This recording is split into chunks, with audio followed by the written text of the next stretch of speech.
ನಗರದಲ್ಲಿ ಅದ್ದೂರಿಯಾಗಿ 76ನೇ ಗಣರಾಜ್ಯೋತ್ಸವ ಆಚರಣೆ. ಜಿಲ್ಲಾ ಉಸ್ತುವಾರಿ ಸಚಿವರಿಂದ ಧ್ವಜಾರೋಹಣ.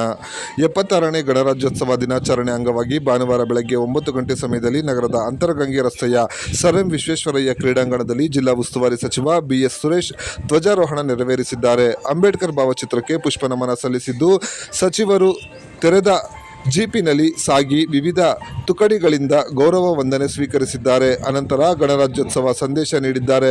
ಜಿಲ್ಲಾ ಸಶಸ್ತ್ರ ಮೀಸಲು ಪೊಲೀಸ್ ಪಡೆ ಸೇರಿದಂತೆ ವಿವಿಧ ಶಾಲಾ ವಿದ್ಯಾರ್ಥಿಗಳಿಂದ ಆಕರ್ಷಕ ಪಥಸಂಚಲನ ಮೆರುಗು ನೀಡಿತು. ದೇಶದ ನಾಗರಿಕರಾಗಿ ದೇಶದ ಭವ್ಯ ಪರಂಪರೆ, ಸಂಸ್ಕೃತಿಗಳನ್ನು ಉಳಿಸಿ ಬೆಳೆಸಿಕೊಂಡು ಹೋಗುವತ್ತ ನಾವೆಲ್ಲ ಯೋಚಿಸಬೇಕಿದೆ. ಜಾತಿ, ಭಾಷೆ, ಪಂಗಡ, ಸಂಕುಚಿತ ಭಾವನೆಯಿಂದ ಹೊರಬಂದು ಸ್ನೇಹ ಹಾಗೂ ಸೌಹಾರ್ದತೆಯ ವಾತಾವರಣ ನಿರ್ಮಿಸಿ ದೇಶದ ಒಗ್ಗಟ್ಟು ಮತ್ತು ಐಕ್ಯತೆ ಕಾಪಾಡಿ ಬಲಿಷ್ಠ ರಾಷ್ಟ್ರ ನಿರ್ಮಾಣ ಮಾಡುವ ನಿಟ್ಟಿನಲ್ಲಿ ಎಲ್ಲರೂ ಒಟ್ಟಾಗಿ ಸೇರಿ ಶ್ರಮಿಸಬೇಕು ಎಂದು ಸಚಿವರು ಗಣರಾಜ್ಯೋತ್ಸವ ಸಂದೇಶ ನೀಡಿದ್ದಾರೆ.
ಭಾಷೆ ಯಾವುದಾದರೇನು, ದೇಶ ಎಷ್ಟಿದ್ದರೇನು, ನಾವೆಲ್ಲ ಭಾರತೀಯರೇ.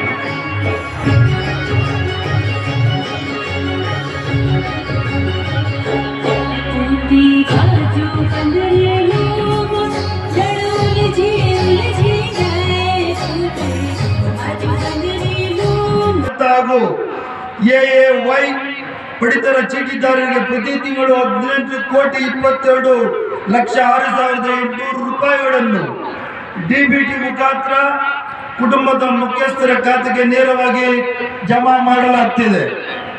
ಗೃಹ ಜ್ಯೋತಿ ಮನೆ ಮನೆಗೆ ಬೆಳಕು ನೀಡುವ ಗೃಹ ಜ್ಯೋತಿ ಯೋಜನೆಯನ್ನು ಜಾರಿ ಮಾಡಲಾಗಿದೆ. ಈ ಯೋಜನೆಯಿಂದ ಜಿಲ್ಲೆಯು 4,17,055 ಫಲಾನುಭವಿಗಳು ಪ್ರಸಕ್ತ ಸಾಲಿನಲ್ಲಿ 234,73,00,000ಗಳಿಗೂ ಅಧಿಕ ಮೊತ್ತದ ಉಚಿತ ವಿದ್ಯುತ್ತನ್ನು ಪಡೆದಿರುತ್ತಾರೆ.